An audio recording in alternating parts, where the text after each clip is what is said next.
नमस्कार प्रेक्षकांनो, मालिकेच्या उद्याच्या भागामध्ये आपल्याला पाहायला मिळणार आहे की राणीच्या आयुष्यात एवढं मोठं संकट आलेलं आहे आणि त्या सगळ्या गोष्टींना खत पाणी घालायचं, अजून संकट वाढवायचं काम हे उर्मिला आणि त्याचबरोबर विक्रांत करत आहेत। तर इकडे राणीने तिच्या हातातल्या काठीने उर्मिला आणि विक्रांतची जी काही धुलाई केलेली आहे ना, ती मात्र पाहण्यासारखी आहे।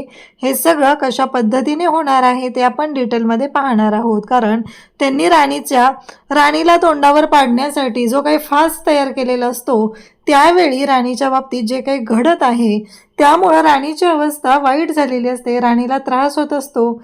आणि त्याचबरोबर राणीला त्या सगळ्यातून वाचवायला तिथे अजित आणि त्याचबरोबर गोटे येत आहेत आणि मागून इंद्रा सुद्धा येत आहे आणि सगळ्यांच्या समोर राणीने आता त्या विक्रांत आणि उर्मिलाची धुलाई केलेली आहे।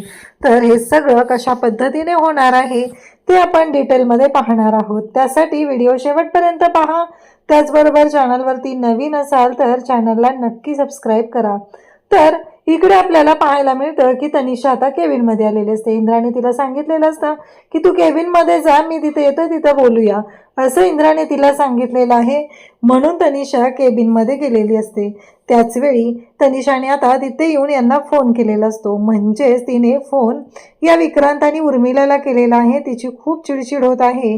ती त्यांना सांगू लागते की त्या इंद्राने मला इथून निघून जायला सांगितलेलं आहे, हिम्मत कशी झाली त्याची, का तो मला असं बोललाय, तो मला निघून जा का सांगतोय, असं तनिषा आरडून ओरडून बोलत असते। तेव्हा विक्रांत म्हणतो की मला सांग एकदा नक्की काय झालंय, कशामुळे असं बोललाय तो, नक्की काय कारण आहे याच्या मागे, असं विक्रांत तिला विचारत असतो। तेव्हा मात्र तनिषा म्हणत असते की मला नाही माहिती, पण त्याने मला स्पष्टपणे सांगितले की तू इथून निघून जा। तेव्हा उर्मिला लगेच बोलायला लागते, अगो पण तनिषा, तू जर इथून गेलीस तर कसं होईल, हे नाही चालणार आहे, कारण काहीही झालं तरीही या सगळ्या गोष्टी होऊ शकत नाही, तू नाही जायचं, असं तनिषाला म्हणत असते। एवढं सगळं आपण प्लॅनिंग केलंय, हे सगळं आपलं प्लॅनिंग फेल होईल, त्यामुळे तू कुठेही जायचं नाही, असं तिला सांगत असतात। तेव्हा मात्र इकडे लगेच तिला कळतं की पाठीमागून इंद्रा आलाय, कारण ती म्हणत असते की नाही, काही असलं तरीही या सगळ्या गोष्टींच्या बाबत मला विचार करावा लागणार आहे, हे सुरू झालेलं असतं। आणि नेमकं त्याच वेळेस आता तिथं इंद्रा आलेला आहे हे लक्षात येतं आणि मग तिने लगेचच विषय बदलते, म्हणजे तिनं असं तिथं दाखवते की ती तिच्या लाडक्या मॉम बरोबर बोलत आहे। इकडे राणी निघालेली असते, रस्त्यातून भरपूर काटे कुठे असतात, वाट काढत ती जात असते। तनिषा मात्र आता रडायचं नाटक करते, कारण इकडे तनिषा म्हणत असते की बरोबर आहे, कसं आहे माहिती आहे का, माझ्या इमोशनचा, माझ्या चांगुलपणाचा फायदा घेतला जातोय, प्रत्येक वेळेस माझ्या बाबतीत हे सगळं घडतंय, हे सगळं जाणून बुजून केलं जातं, या सगळ्या गोष्टी चुकीच्या पद्धतीने घडत आहे। आणि त्याचबरोबर इकडे त्या बोलत असतात आणि मग इकडे इंद्रा सुद्धा आता तिथं आलेला असतो। ती तिच्या आईशी बोलत असते। इकडे उर्मिला म्हणते, अगं तनिषा, तू विसरलीस का, तू माझ्याशी बोलते, उर्मिलाशी, तू मला फोन केलाय, असं ती सांगत असते। आणि नेमकं त्याच वेळेस आता बोलणं सुरू झालेलं असतं आणि इंद्रा तिथं आलेला असतो, कारण इकडे विक्रांतच्या लक्षात येतं काहीतरी घडलेलं आहे, म्हणूनच अचानक तनिषाने हा सूर बदललेला आहे। तर इकडे आता तनिषा रडायला लागते, जोर जोरात रडत असते आणि मग तिने इंद्राला मिठी मारते, मिठी मारून पुन्हा रडायला सुरुवात करते। ती म्हणते की मला माफ कर, खरंच इंद्रा, म्हणजे माझा फायदा घेतला जातोय। इकडे राणी व्रत करत आहे, डोक्यावरती परडी घेऊन, त्याच्यामध्ये पेटता कापूर ठेवलेला आहे आणि राणी मात्र रस्त्याने चाललेली असते। तेव्हा इंद्राला मिठी मारलेली असते तनिषाने, तनिषाला तो म्हणतो की शांत हो, जरा शांत हो, असं म्हणत तो तिला शांत करू लागतो। आणि त्याच वेळेस इकडे जेव्हा घडत आहे तेव्हा इंद्रा तिला समजवण्याचा प्रयत्न करतो की तुला कळतंय का, जरा नॉर्मल हो, कसं आहे, एवढं बोलू नकोस, असं म्हणत तो तिला शांत करत आहे। पण तनिषा मात्र वेड्यासारखी वागत असते। तनिषाचं असं म्हणणं असतं की कसं शांत होऊ, सांग इंद्रा, मी कसं शांत होऊ, कसं स्वतःला शांत करू, या सगळ्या गोष्टीतून कसं मी स्वतःला बाहेर काढू, असं ती बोलत आहे। तेव्हा इंद्रा तिला समजवत असतो। इकडे आबा मालतीला त्याचबरोबर अजितला बोलवतात। मालती तिथं आलेली असते। मालती म्हणते काय झालं, तेव्हा आबा सांगू लागतात की मालती, तुम्हाला आठवतंय का, मी तुम्हाला मागं म्हटलं होतं की इंद्रा आणि राणी या दोघांच्याही आयुष्यामध्ये प्रॉब्लेम झालेला आहे, तेव्हा मालती म्हणते की हो. तेव्हा आबा म्हणतात की तुम्हाला आठवतंय का, मी तुम्हाला मागं म्हटलं होतं की नक्कीच काहीतरी अशी गोष्ट घडलेली आहे की ज्यामुळं हे सगळं चालू झालेलं आहे. तेव्हा आबा म्हणत असतात की बघा, मी म्हटलं होतं ना, म्हणून तर राणी काल बोलताना काय म्हटली की आमच्या संसाराला दृष्ट लागली आणि त्यासाठी मला हे सगळं व्रत वगैरे करावं लागत आहे. याचाच अर्थ राणीच्या संसारावर प्रॉब्लेम येणार आहे, काहीतरी संकट येणार आहे, म्हणून तिने हे बोलली आहे असं आबा सांगत असतात. इकडे राणीच्या पायामध्ये काटा रुतलेला असतो आणि गोट्या तिथं आलेला असतो. गोट्याने राणीचा पाय हातात घेऊन त्यातला तो काटा बाजूला काढलेला असतो. त्यावेळी राणी गोट्याला म्हणते की तू इथे का आला, तुला इंद्रा सरांनी पाठवले ना. तेव्हा गोट्या म्हणतो की हो. तेव्हा राणी म्हणते इंद्रा सरांनीच तुला सांगितलं ना रावणी कशी जाऊन बघून ये. गोट्या म्हणतो की हो. आणि मग राणी बोलत असते, राणी म्हणत असते की काही असलं तरीही मला हिचं तुझं जे काही पटलेलंच नाहीये आणि त्याचबरोबर हे तुझं जे काही चाललेलं आहे या गोष्टी मला अजिबात पटलेल्या नाहीत. आणि मग इकडे गोट्याला ती सांगते की तू इंदिरा सरांना सांग की मी ठीक आहे, यातलं काही सांगू नकोस असं ती सांगू लागते. गोट्या म्हणत असतो की राणी खरंच भावा, इंदिरा सरांच्या बाबतीत मी माझा गैरसमज झाला, मला खरंच कळलं नव्हतं, पण इंदिरा सर खरंच खूप चांगले आहेत असं तो राणीला सांगत असतो. राणी म्हणते माझं व्रत मी पूर्ण करेल, तू जा, तू इथं थांबायची गरज नाही असं म्हणत ती गोट्याला जायला सांगत असते. गोट्या इकडे इंद्राला फोन करतो आणि इंद्राला सांगू लागतो की इंद्रा सर राणी ठीक आहे. तेव्हा इंद्रा म्हणतो की काय ठीक आहे, मला माहिती आहे हे सगळं तुला राणीने सांगायला सांगितलंय ना, ती बरी नाही आहे मला माहिती आहे. गोठा म्हणत असतो की नाही ती बरी आहे.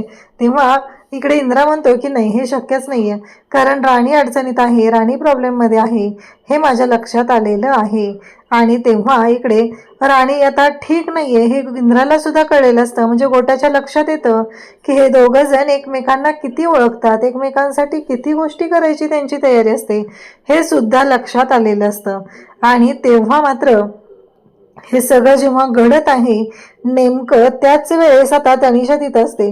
तनिषा म्हणते काय झालं, ठीक आहे ना राणी. तेव्हा इंद्रा तिला प्रश्न विचारतो, खरंच तुला असं वाटतं, म्हणजे राणीच्या बाबतीत खरंच तुला काळजी वाटते.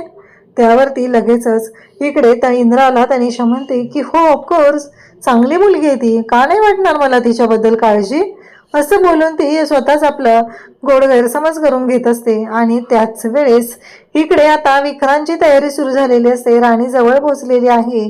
आणि त्याचबरोबर हे सगळं जेव्हा घडत आहे तेव्हा मात्र आता विक्रांतने तो फास तयार केलेला असतो आणि तो फास एकदा का अडकला की मग आपण यात अडकवायचं हा त्याचा प्लॅन असतो. आणि इकडे तनिषा म्हणत असते की बस झालं इंद्रा म्हणत असतो की मी तुला किती वेळा सांगण्याचा प्रयत्न करतोय की जा, तू जा एकदाची माझ्या आयुष्यातून, कारण मला ह्या सगळ्या गोष्टी विसरायच्या आहेत, तू माझ्या समोर आहेस म्हणून मी या सगळ्या गोष्टी विसरू शकत नाहीये असं स्पष्टपणे इंद्राने सांगितलेलं असतं. आणि तेव्हा मात्र इकडे तनिषा म्हणत असते की तुझ्यासाठी सोपं असेल रे, विसरायचं नाहीये, जा तू माझ्या आयुष्यातून, हे सगळं बोलणं तुझ्यासाठी सोपं असेल पण माझ्यासाठी नाहीये, मी या गोष्टी विसरू शकत नाहीये, कारण काहीही झालं तरीही हे सगळं जे काय आहे ना ते मला हवंसं होतं, तू मला समजू शकलेला नाहीये, तू फक्त विचार केलेला आहे तो म्हणजे स्वतःचा विचार केलेला आहे, तुला स्वतःच्या पुढं काहीही सुचलेलं नाहीये, तू फक्त स्वतःचा विचार करून स्वार्थी झालेला आहे, हे सगळं बोलणं सुरू असतं. आणि तेव्हा मात्र इकडे आता तनिषा ओरडून बोलत असते, हे सगळं जे काही तुझं चाललंय ना ते मला अजिबात पटलत नाहीये. इंद्रा सांगत असतो की जा तो निघून. आणि मग तनिषा जायला निघते आणि जेव्हा तनिषा निघालेली असते तेव्हा दरवाज्यात जाऊन थांबते आणि म्हणते की मला माहिती आहे कसे तुला वाटत असेल, पण असं म्हणून ती दरवाज्यात थांबते. आणि तेव्हा मात्र तनिषाला वाटतं की आता तरी मला इंद्रा थांब म्हणेल, पण नाही, इंद्रा मात्र अजूनही थांब म्हटलेला नसतो, कारण इंद्राला माहिती असतं की काय झालेलं आहे. आणि त्याच वेळेस इकडे आता विक्रांतने बरोबर तो फास टाकलेला असतो, राणी त्या रस्त्याला आलेली असते आणि राणी पाय टाकत आता पुढे निघालेली असते. विक्रांत आणि उर्मिला दोघं जण एका भिंतीच्या आड लपून उभे असतात आणि ते पाहत असतात की राणी आता तिथं पोहोचणार. उर्मिला तर म्हणत असते की मला ना खरंच मज्जा बघायची, कशी एकदा ती राणी तोंडावर पडतीये आणि हे सगळं जे काय आहे ते कशा पद्धतीने होते असं वाटतंय असा विचार तिने केलेला असतो. इकडे राणी मात्र निघालेली आहे आणि नेमकं राणी त्या ठिकाणी येते. ओम नमः शिवाय, ओम नमः शिवाय असा जप तिचा तोंडी चालू असतो. विक्रांत आणि उर्मिला दोघंही पाहत असतात. ते दोघंही म्हणत असतात की मला बघायचंय, काय होणार आहे ते मला बघायचं आहे असं म्हणत बोलणं चालू झालेलं असतं.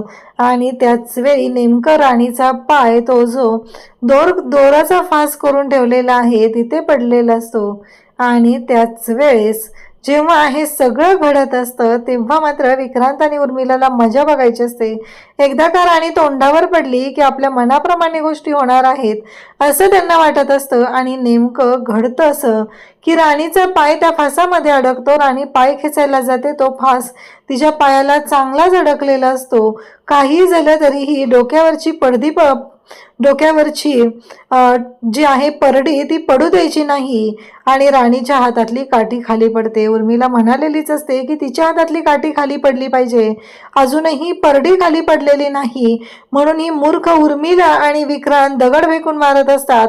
राणीच्या डोक्याला दगड सुद्धा लागतो आणि राणी तशीच डोक्यावरची परडी सावरत असते. काहीही झालं तरी आता माघार घ्यायची नाही हे राणीचं ठरलेलं असतं. आणि इकडे विक्रांत आणि उर्मिला हे मुद्दामून करत असतात. तेवढ्यातच अजित आणि त्याचबरोबर गोट्या पळत येतात आणि ते राणीचा अडकलेला पाय काढतात. तेवढ्यात लांबून आता दिसत असतं की इंद्रा सुद्धा धावत आलेला आहे.